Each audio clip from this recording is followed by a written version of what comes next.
Obviously, we work with coaching clients all the time and are constantly serving Shopify businesses with our services. I'm ready. Yeah, I was surprised when you said, hey, this is what ChatGPT spit out. I looked at it and was exactly at the same reaction you did. It was like, Good. Oh yeah, these are exactly the topics that we talk with clients with every single week. So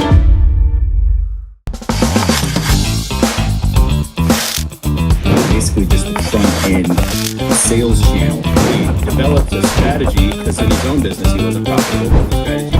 It's clearly working wonders for our clients, and it's crazy to me how many agencies don't know about this at all. All right, welcome back to another episode of The E-Commerce Leader. I'm here with my co-host, Kyle Hamer. Hey, man, how are you? I'm doing good. It's good to be here. I always love recording these podcasts, man. They're just such good content, and we have a lot of fun.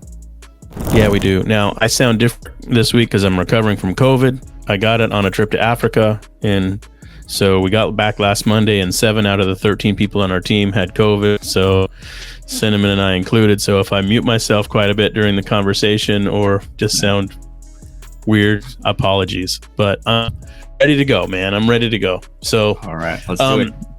Yeah, so let's do it. So, hey, the truth of it is, I didn't know what to talk about this week. So, of course, what I did was turn to ChatGPT and ask it a simple question. What are the top 10 challenges most Shopify store owners face? And not surprisingly, it gave me a killer list. Right. So I figured what we could do is just talk about these. As soon as I saw the list, I was like, yes. So why don't we go through these together and talk about the top 10 challenges Shopify store owners face and our, kind of perspective on those topics. Obviously, we work with coaching clients all the time and are constantly serving Shopify businesses with our services. And so each one of these topics is near and dear to our heart, and we're very familiar with them. So that's the topic for the day. You ready to jump in? I'm ready. Yeah, I was surprised when you said, hey, this is what ChatGPT spit out. I looked at it and was exactly at the same reaction you did. It was like, Good. Oh yeah, these are exactly the topics that we talk with clients with every single week. So yeah, totally right. Okay, so let's do this in reverse order. So we'll do a countdown from the 10th to the 1st. Now, I think it's ranked them. I would agree with its ranking of them, but so let's go with the 10th one first and then 9th and 8th like that. So I'll mention the first one we'll talk about for a minute or two, and then we'll just kind of keep going down the list. So the 10th most common challenge that Shopify store owners experience is financial management.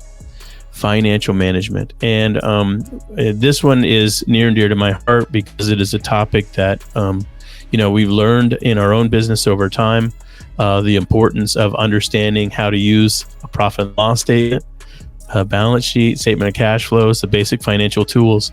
And the truth of it is many entrepreneurs come into Shopify from, kitchen table entrepreneur. They're just kind of eager to start a business, and they don't have a good understanding of financial management for business, running a business.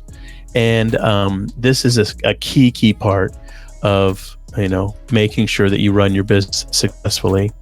I'll never forget when we started our business, we really didn't know how to run business financials, even though I had an MBA.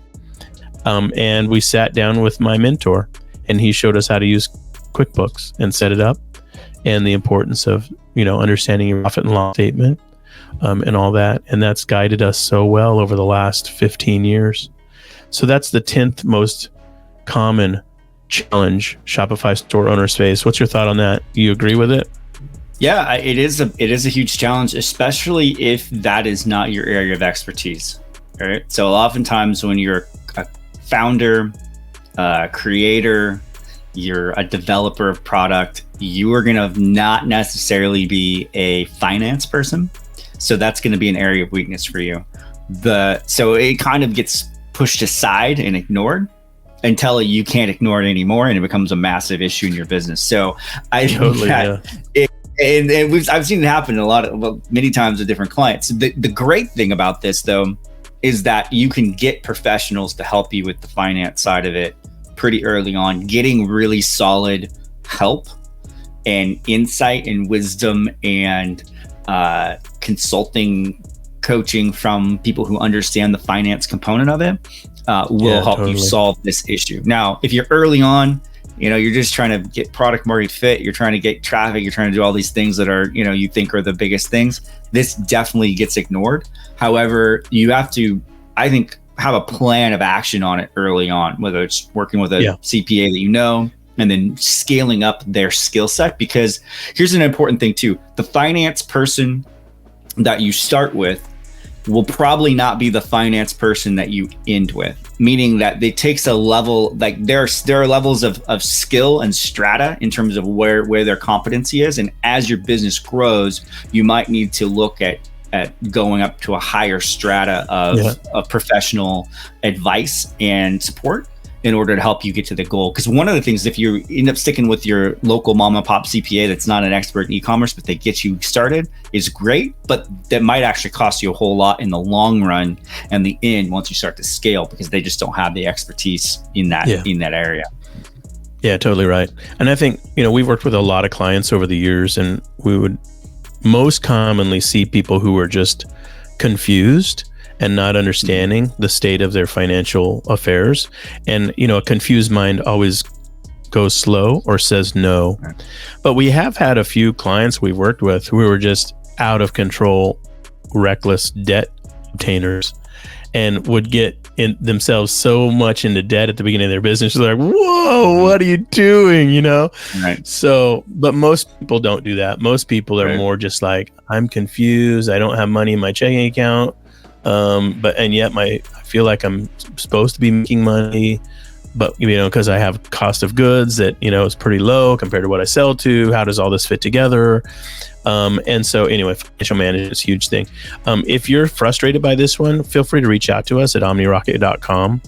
And we're happy to point you in the right direction of some resources. There are people who are expert in supporting, the financial affairs of your business, and can give you good, solid advice and tools. It doesn't have to take a lot of money, and you can get professional help. So that's the 10th one. Okay, you want to take turns on this? You want to do number 9? Yeah, and I'll do 8. Number 9, according to ChatGPT, is actually scaling the business. Now, you're like, first of all, how is that a problem? How is that a challenge? But in the reality is if you've ever started to scale the business, that it ends up being an interesting set of new problems that you end up facing, right? Like the problems you face while scaling are different than from when you're starting. And it goes into the finance side of it, the logistics of it, the operational, how big of a team do you need? Do you hire everything outsourced, or do you start to hire internally and build your team, to work for you directly? There are a lot of different components into how to scale efficiently and effectively. And it does definitely become a challenge. And that's a good problem. I'd say of everything on this list, this is the problem that I would like to be solving the most. However, it can be something that can kill you and kill your business pretty quick if you make a critical error. It's challenging because it's like you start to get sales velocity and you're like, this is working, yay. And then the question is how, okay, I'm making 10,000 a month. How could I make 20,000 a month? How could I make 50,000 a month? How can I make 100,000 a month? And we've all been there. I mean, this is the path we get on. And the challenge of it is scaling requires a whole collection of challenging decisions made. And you can make decisions that really, really hurt you financially, that don't invoke the growth, that don't invoke sales and the scaling. And you think it will, but it doesn't. And there can be painful lessons learned. And so scaling business is a huge challenge. I totally agree. Okay. Number 8 on our list of the top 10 challenges most Shopify store owners face is technical issues. And totally agree with this one. And so Kyle, you and I know really well the twists and turns inside Shopify. And the reality of it is, there are many times when we work with clients and they have an idea they want to execute on, and they, or we suggest something to them, and they just simply don't know how to technically implement. And so this is really what led to us doing done for you services, which we've been doing for the last 3 or 4 years now, or a couple years, and that's been beneficial tremendously for our clients, because they don't have to know how to do the technical stuff. And most people who get into Shopify realize you have a theme you can play around with, you have apps that you can play around with, and then you have the programming language, the liquid code that is sort of the deep end of the swimming pool. And most people who get into Shopify are like, oh, I thought this was drag and drop. I thought this was just, set a few settings. And it is, for the most part. Frequently that's all you need, but it can get very technically complicated. And so we do see a lot of people who get frustrated by this. Yeah. Yeah, absolutely. I mean, Shopify is very user-friendly for sure. I mean, you could spin up a Shopify store, have it ready to go in, a day if you had all the components ready to go. However, as your needs expand, as you want to do new things, add new functionality, add new apps, make it the way that you want it to exist in the world and show up, then there is some level of technical proficiency that is required to really to make that happen. So for sure, it is a challenge. Yeah, totally. And so what you end up with is, as a Shopify store owner, you end up with 3 or 4 hats that you're constantly wearing. You're the CFO, in charge of all the finances. You're the product visionary, in charge of all the product strategy stuff. And you're the chief technical officer, the CTO. Yeah. And so that can be challenging. And that's why a lot of people turn to us or other, Shopify support agencies who can help them, so that you just don't have to be responsible for that, technical skill set, and you can focus on what you like more, which is usually the product strategy or marketing strategy stuff. Yeah. All right, that's 100%. Number 8. Let's keep going. Number 7. Let's say countdown. You need music. Number 7, compliance and regulation. Now, this one's interesting because I would say for the most part, most Shopify owners starting out are just use the built-in template that Shopify provides you for terms of service, privacy policy, and all that kind of stuff, shipping and all the other stuff, which is totally fine when you're starting out. I don't think that's an issue. As you continue to scale, though, you're going to realize that there are a lot of other potential compliance and regulations that you do need to be aware of, right? Like GDPR. How are you being compliant with your email marketing? How are you being compliant with your terms of service and your privacy policy? And but even beyond that, there are other kind of interesting little things like the American Disabilities Act, ADA. They have actually specific policies for websites in terms of how to interact with them and what you need to have available for that. So there is a lot of different stuff. And then if you want to expand and you want to move into like Europe or Asia or wherever in the international markets that are there, then you face a whole other new set of regulation and compliance things you have to get into. So within that, again, this goes back to very much the financial side. You just get competent advice, get professionals to help you. There are some cool apps you can use for like GDPR and stuff like that to be compliant, but you just want to make sure that you're in it, because this is one of those areas where it's easy to ignore until until the regulatory agency that has a problem with you comes knocking on your door, sends you a letter, right? And then you end up facing something that's steep. So again, top of mind, go ahead and try and get professionals to help you solve it, and then you move on to the other important things in your business. Yeah, totally agree. This is one of those deals where it's kind of like ignorance is bliss. And when you start your business, you have no idea. And then as you start to learn about the specific issues or areas of concern, then, you become more knowledgeable. The number one thing I'd recommend is don't have a stick your head in the sand and ignore thing mindset. That's just a huge recipe for disaster. And, things come along. We for a long time didn't have to do VAT tax for our sales abroad because we're digital sellers. And then they changed that, and we're like, oh, now we have to do VAT tax, which is value added tax for European sales. And there are many, many such things. I would recommend that every e-commerce entrepreneur find themselves a lawyer.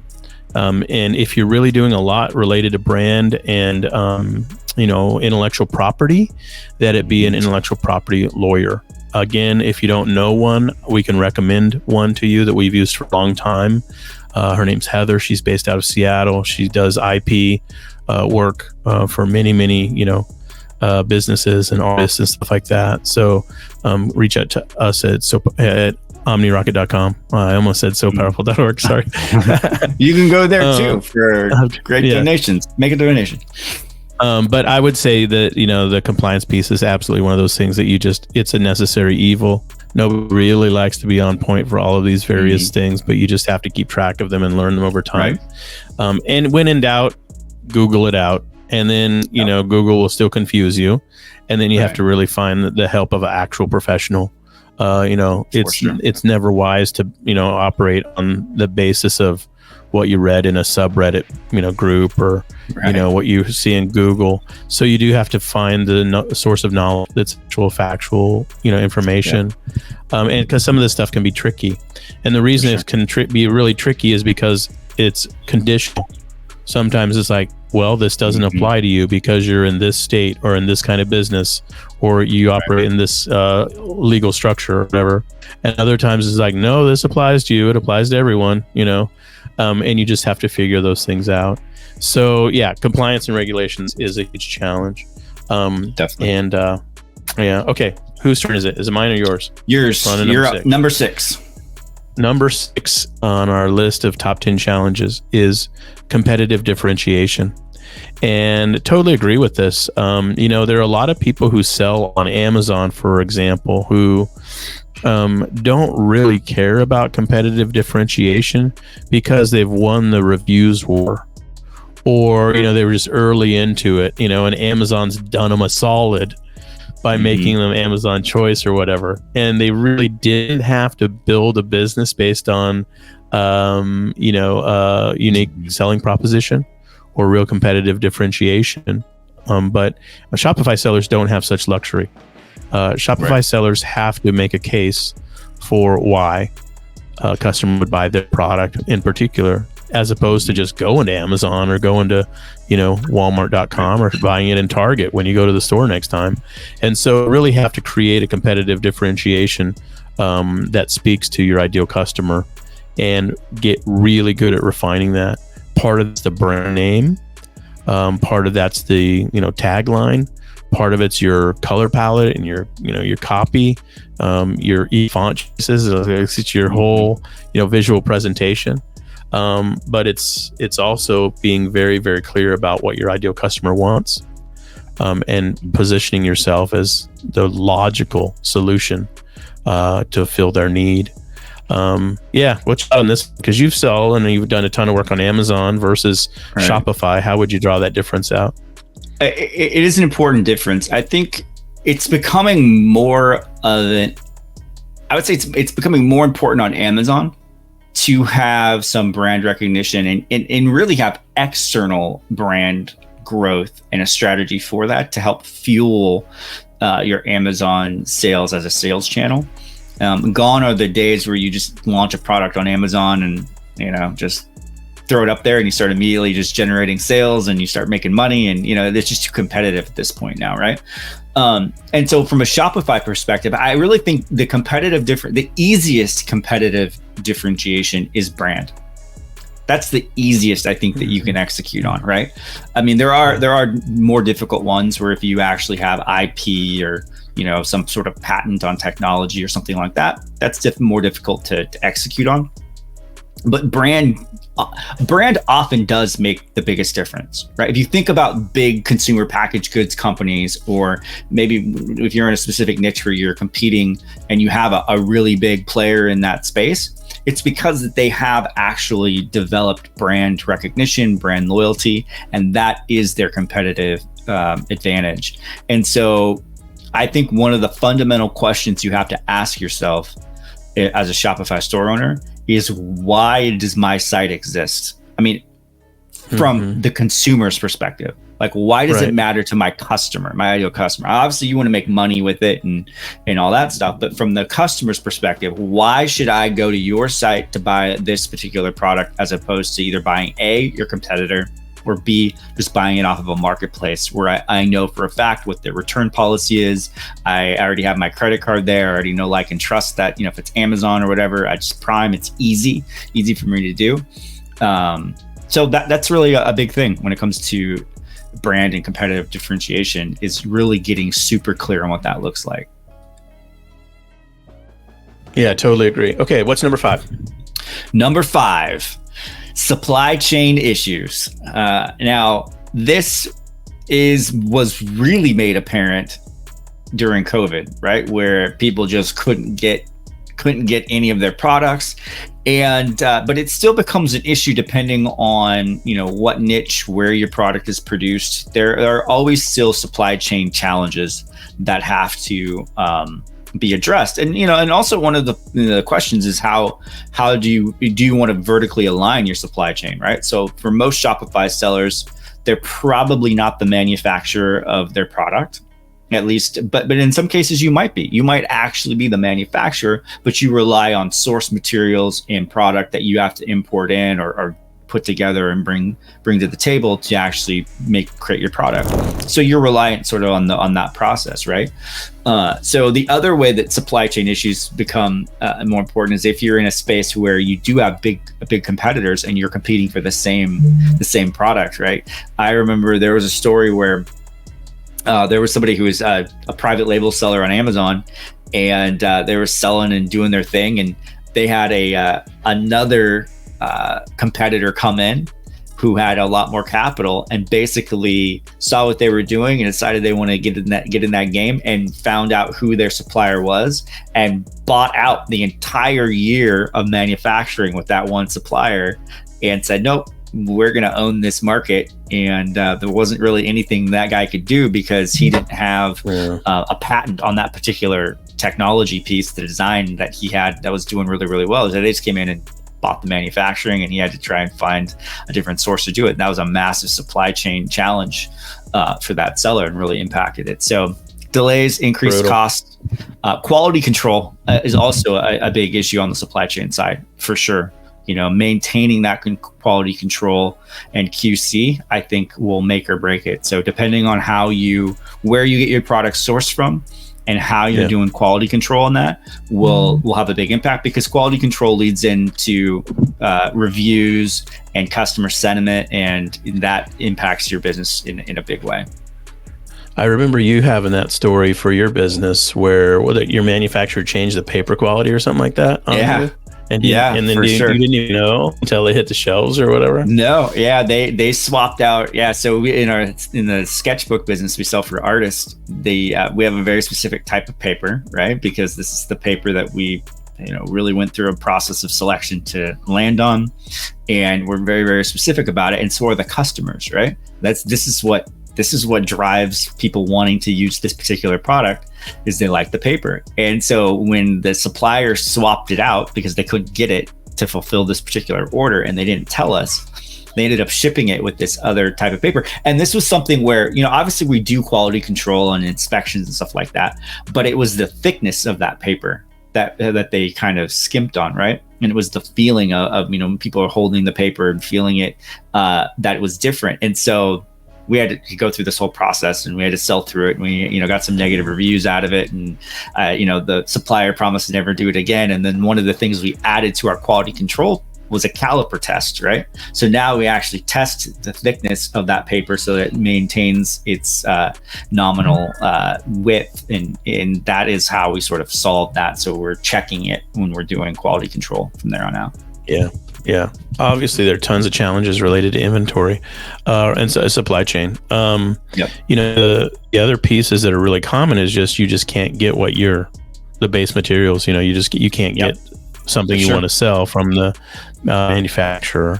It's on back order, and so then it's like, okay, well, I can't make my sales happen if I don't have the materials, that go into the product or whatever. And so there are many types of supply chain challenges. The bigger your business gets, the bigger that part of it is, and the more it becomes a dedicated person's role in the business. It certainly could be. And this is where it's like a business starts with kitchen table entrepreneurs, like one person. But the bigger the business gets, the more each one of these individual roles becomes time consuming and complicated and involved, and judgment is required, and remembering and details are all required. Like, you can't do this on the fly. Right. And so that's the challenge with sort of scaling up as well, as this supply chain component becomes a bigger and bigger issue. The fourth challenge for most Shopify store owners is inventory management. And man, this is an interesting one. Obviously, we started as digital goods sellers, and our inventory was limitless and no reason to count it. And we didn't have to count it at the end of the year, and it never went out of stock. And then we got into physical products, and we're like, oh my Lord, this is complicated. And so most Shopify store owners are obviously selling physical items, and so they have to deal with inventory management challenges from day one. What do you got? How much of it do you got? Where do you got it? Is it ready to sell? Is it packaged properly? And on and on and on and on it goes. And then, of course, at the end of the year, you're supposed to know what you actually technically have for like your end of year closing statements, for your balance sheet. You're supposed to know how much inventory you have on hand for your books. And so the inventory management can be a huge part of your business. And I will just say this: the higher your price point and the fewer your products you have, the easier it is. Right. The lower your price point and the more of each unit you have, because you got to have hundreds or thousands or tens of thousands of these things on hand, the more complicated it gets. So what's your thought on inventory management? This has a tendency to make or break you, honestly, particularly on Amazon, because what ends up happening there is that you usually spend, when you're launching a new product, a lot of time and energy and investment into getting that product visible and live. And then you start to ramp up, and then you run out of stock. And all that work, all of the organic ranking that you've achieved, all of the sales velocity you've achieved just goes to zero. And then you wait for that stock to come back in, put it back up there, and then you kind of have to do that job again. So you can kind of get on this flywheel effect of trying to get products ranked. But even on the Shopify side, it becomes really this balancing act between not overspending on inventory and being overstocked, because that's just capital that's sitting on shelves in your warehouse that you can't turn, right? Because the name of the game is really how fast and efficiently can you turn that inventory from something that sits on your books into actual cash in your bank. And the more efficient you are at that process, which is your marketing, your sales, and your inventory management, the more efficient your business is going to run. So it does become a challenge, and it becomes more of a challenge, especially if you are on a steep scaling path, because you might think, oh, I need to actually order X way amount more inventory because we're scaling so fast. But then if something happens, maybe, whatever reason, whatever the cause of that scale, is removed, or it's something out of your control, now you have to sort of sell through all of that overstock, right? Or even understock, which on Shopify isn't as impactful as I think it is on Amazon, but it's still, if you don't have inventory, you're not making any money as a physical product seller. I think it's also kind of interesting. The more we work with clients, the more we see examples where they have inventory that's literally just not listed on their store. Yeah. And so that's an amazing odd situation over time where it's like, you got it in your shelves in your office or your warehouse. Right. It's just literally not listed for sale on your website. And so that kind of, tying it off back to the publicly available piece of it is just another step in inventory management that's super critical. Sure. Or So you still that's have a lot of one other thing, you might have a lot of product, but it's like not that popular product either, right? And so how do you use 80-20 to sort of balance out your portfolio in your collection, in your catalog? Because we have a tendency to hang on to products that are poor performers because we've invested time and energy into them, and in reality they just need to be sold through, cut, liquidated, dumped, recycled, donated, or whatever, and then focus on the winners as much as you possibly can. Or given away to your customers as a buy one, get one. And the get one you get is the thing that you could move. You can't move. The other thing about inventory management that's just sort of a helpful thing for Shopify store owners who might be encountering this, like if you don't have the back-end stock app on your Shopify store that allows customers to sign up, give you their email address and info, and then when the items are stocked in your Shopify store, when you add more quantity to the item, the customer will be alerted and they'll immediately have the opportunity to buy it when it's back in stock. That app is basically a license to print money, and it's set it and forget it. It's so genius. Everybody who sells on Shopify, whoever has any inventory that goes out of stock, should absolutely have that app installed, because it's just so easy to make immediate sales right when you add the inventory back to your site. You don't even have to do anything. You don't include it in a newsletter or have to market it or anything like that. That app does the notification for you, and it can immediately allow you to move the goods. So that's just a pro tip. If you don't use that app, you certainly should check it out. Yeah. Okay. Whose turn is it? Mine? Mine. Number three. All right, the third one on the list is customer retention. And this one is a pretty big challenge. When you think about of everything on this list, all of it sort of obviously has impact on your business. But I think customer retention and be able to convert from your first buyer to the second buyer and really maximizing lifetime value is a critical piece to your profitability and your long-term success, right? And some of this is going to be really dependent on the type of product that you sell, right? So if you sell a product that is people use once a year or something, right? Or they can use it for multiple years on end, your customer, you still might have customer retention, but you have to have a strategy in place to, well, what are you going to offer them for that second or third or fourth sale in your catalog, right? And so maximizing lifetime value is really important, I think. Yeah, and the reason it's important, just to kind of spell it out explicitly, is because obviously it takes money to acquire a customer. Right. Let's say it takes you $50. Let's say your average order value is $50. That means if you acquire a customer and if all they ever do is buy from you one time, you will have basically not done anything other than just break even.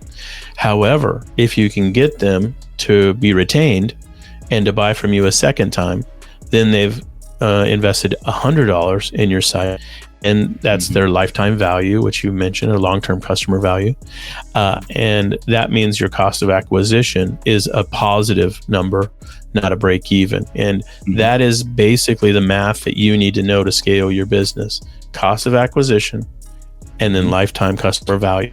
The smaller the first number and the bigger the second number, the bigger license to print money you have. Right. And there's all these other issues have to be sorted out, but that is a license to print money. If you've got those two numbers at a really nice differentiation, the cost of acquisition could still be high. It could be a high number relative to your average order value, but the longer you retain customers, the better off it is. And we have clients that have lifetime customer value that is in the thousands and thousands of dollars, tens of thousands of dollars. And we have clients that have lifetime value that's just, dollars, So it's like a huge variance. And so this customer retention is a massive, massive deal. Ideally, what you're looking for is a type of e-commerce business where people need what you're selling frequently, and they're willing to buy it, and they're they're brand loyal, meaning they'll come back to you to get it. If you get brand loyal customers who need something very frequently, and you can have them bond to your brand, the lifetime value will show it, and your customer retention numbers will be really high. And that's just, hugely positive contributing factor to a successful Shopify store. For sure. Yeah. For sure. Yeah. I mean, there's the classic sort of golden ratio, right? Where it's a 1 to 3. So if you can get your customer acquisition costs at $1, but the lifetime value is $3 or more, you're probably going to be in a good position. Now, that's going to vary depending on your business and your cost structures and all that kind of fun stuff. So it's not a hard fast rule, but that would be a good thing to initially shoot for. If you're not sure what it is, or it's below that, try to get to that 1/3 ratio as a baseline, and then go up from there to improve it for sure. And there's some really cool ideas around customer retention, right? Like loyalty programs. That is one area where you can sort of build out your store, and the reason for a customer buying on your store as opposed to buying it on a marketplace like Amazon is you might have a really cool, innovative loyalty program that they want to get those points for, win those rewards that you're offering. So that's a pretty cool way to do that. Yeah, totally. If you're not familiar with the customer retention numbers and your cost to acquire a customer, the app that we always recommend is Lifetimely. That app is a really, really helpful app to help you understand your customer retention information, long-term customer value, and all of that kind of data. It gives you just tons and tons of insights into that part of your business. The other thing I would just say is I'm surprised frequently when we work with coaching clients and we ask them just the basics, like how many customers they have and how many customers have placed a second order, and they've never looked. So in your Shopify site, if you're not familiar with doing that, just look at your customer tab, and then you've got a search string that you can look at, and you can look for the number of customers in total, the number of customers who have purchased more than one time, and you can just see the math. Maybe you got 10,000 customers and only 100 of them have purchased a second time. Well, that'll tell you something right there, and so that, diving into that's a hugely important thing to do. Okay. Yeah, for sure. I love that. That's good. Third most common challenge for Shopify store owners. Okay. Number 2 is the conversion metrics or conversion optimization numbers, and your conversion rate. And if you're used to looking at your Shopify store analytics page, you'll know this number.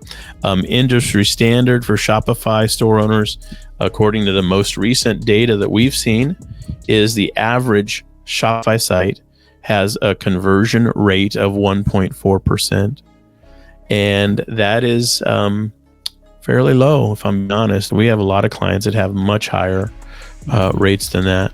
And the reason this is such a crucial thing is, I wrote a blog article, or I guess it was a newsletter article a few weeks back or a while back, and it was the myth of the unprofitable ad. And it was really popular. Like, a lot of people clicked on that, and the idea was, we like to say that our ads are not working. Like, people will say, well, why aren't you scaling up? Oh, I can't get Facebook ads to work. Whatever. But the truth of it is that's not actually how anything works. Facebook ads work if you get anything to click through to your website. They technically have worked. The only question is, what is conversion factor on your site?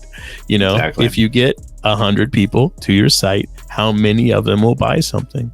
And that's your website's issue. That's your website's responsibility. That's your website's superpower. That is not based on an ad. The ad's job is just to get people to dump onto your site. The conversion factor is what's important. And so when we work with clients, we always talk about conversion rate factors. One of the ones that we manage for our clients is the speed scores, which most people don't understand and don't really understand the impact on a slow site for conversion. But anyway, we could go on and on, but this is a top topic we always are working with clients on.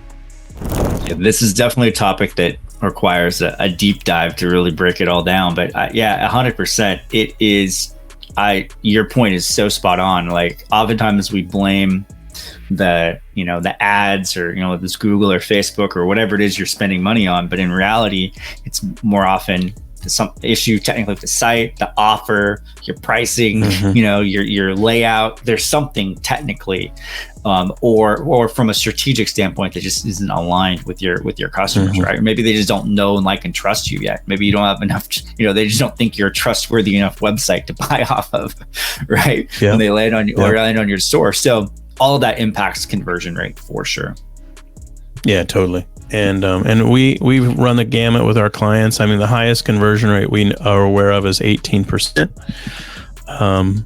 We could explain why. Sorry. But that's an extraordinary number. Right. And there's technical reasons it happens that way. But we also have clients that have conversion rates in the, high single digits, 7-8%, and many clients that have conversion rates in the 3% range, which is double what Shopify says this is the average. It's pretty uncommon for us to work with a client that has a conversion rate that's 1.4% or lower. That's usually, there's something not working there. Right. It's usually why we're working to improve it. Yeah.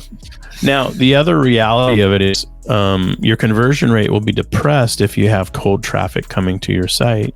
So, let's say you have a ton of traffic coming from Instagram or Pinterest or something like that, but it's cold traffic, the people don't know, like, and trust you. Then your conversion rate will be suppressed and it'll go down. But on the other hand, if all of the people coming to your site are like your 10-year customers that always shop from you, they know, like, and trust you, they're going to come to your site and immediately buy something, and your conversion rate is going to be insanely high. And so insanely high conversion rate isn't necessarily the best thing for growth. The best thing for growth is, you're actually tallying up a lot of new customers. Right. And then they turn into long-term customers that stick with you. So you've got to have a top of funnel that provides for new people coming and converting, not just returning customers coming and converting. So this is the hard stuff of working through conversion rate. All right, man, I got one left to do. One more. I think it's mine. So here we go. The top one, according to ChatGPT, driving traffic. That is the one that ChatGPT said is the hardest thing to do, or is the biggest challenge, right? And here's what's funny about this. I would say if you have your conversion optimization and you've done that, you're working on your lifetime value, your customer retention, you understand what you're doing with your inventory, and you're in stock. Getting traffic is actually going to be the easiest problem to solve, right? Because you're essentially just going to buy it, right? You're going to go pay for it, but it has to work out profitably. And that's why it's the biggest challenge, right? From a traffic standpoint, and why everyone comes to us. And honestly, it's funny that ChatGPT said this was number one, because often when we first talk with clients, this is the challenge that they're like obsessed with. It's like, oh, I need more traffic, or I need to drive sales, what they equate to being more traffic. And the reality of it is you have to fix a lot of the underlying issues that are preventing profitable traffic to occur, and then just start doing the blocking and tackling that's necessary to do it. But as you we talked about before with the different areas of traffic, right? We talked about the 9 sources of traffic across the internet, and having a plan of action around each of them, and sort of identifying which ones to lean into and really push on. And when you're early on in your business, paid traffic is something that you usually tend to go to, because you can just turn it on, right? I spend money, I get the traffic, and then I'm sort of just figuring out what needs to happen. Because you could build the most beautiful Shopify site in the world, have great looking product, but until you actually get people on your website and purchasing, you can't really figure out what's working, what's not working, what's broken, and what you need to solve. So traffic is an important component of it, but it's fairly easy to solve if you start to implement some of those strategies. Yeah, totally right. And this is such a challenging topic as well, because to your point, there's like so many topics of traffic strategy.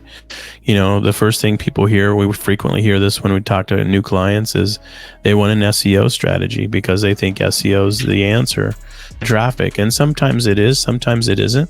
Sometimes there's a lot lower hanging fruit. where there's much, much simpler ways to get traffic. And sometimes there are ways to get traffic that we'll tell people that are like, nah, I don't want to do that. And so that's just sort of the challenge of this topic is it's sort of has to be this for alignment of not only what works technically, but also what you want to do. It's like you have to pick your style of generating traffic. And the reality is I really feel for a lot of Shopify store owners because sometimes there are niches or industries where it just seems very difficult for them to drive traffic to their standalone Shopify site. Other clients that we work with are like, well, I just turned it on and started making sales. Like, well, that's great. Way to go. And so it is hit and miss sometimes, and it can be very frustrating for people who have a hard time getting traffic that converts and high quality customers. And so that's certainly a top issue. We have done so many podcasts about traffic strategies. We don't need to dive into all of them, but I just say, listening to this and you're resonating with this being a top issue, driving traffic, then scroll back through our podcast and look at all the topics we've talked through as it relates to the various types of traffic strategies. Our 9 mountains of traffic teaching is sort of our core teaching on all things traffic, and then we've done a deep dive on each one of those 9 primary types of traffic. So there's a lot on this podcast to unpack, and lots of recommendations as well. So that's the list, man.